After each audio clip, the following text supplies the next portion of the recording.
Welcome to విజయవల్లి.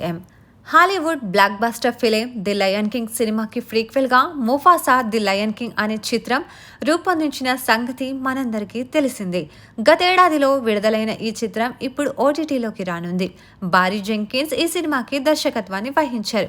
Walt Disney pictures పతాకంపై Aiden రోమన్స్కి mark Cyriac ఈ సినిమాని నిర్మించారు. డిసెంబర్ 20న విడుదలైన ఈ సినిమా ఇండియాలో కూడా ప్రేక్షకులను ఎంతగానో అలరించింది.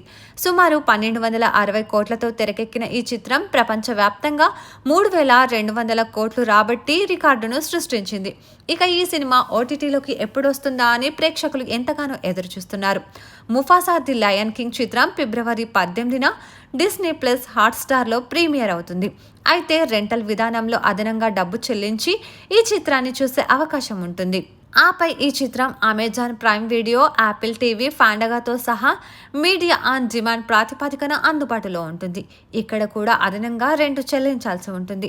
ఏప్రిల్ 1 నుంచి మాత్రమే ఈ చిత్రాన్ని ఉచితంగా చూసే అవకాశం ఉంటుందని డిస్నీ ప్లస్ హాట్స్టార్కు సంబంధించిన ఒకరు స్క్రీన్ రంట్ మీడియాతో తెలిపారు.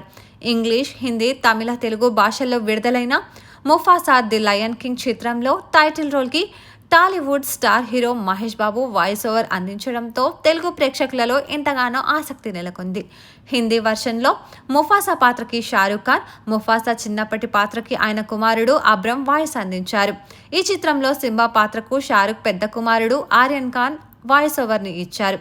ఇక సినిమా ఫిబ్రవరి 18 నుంచి విడుదలైనా అందరికీ మాత్రం ఏప్రిల్ 1 నుంచి అందుబాటులోకి వస్తుందని మాత్రం మనం చెప్పుకోవచ్చు. Thanks for watching this video.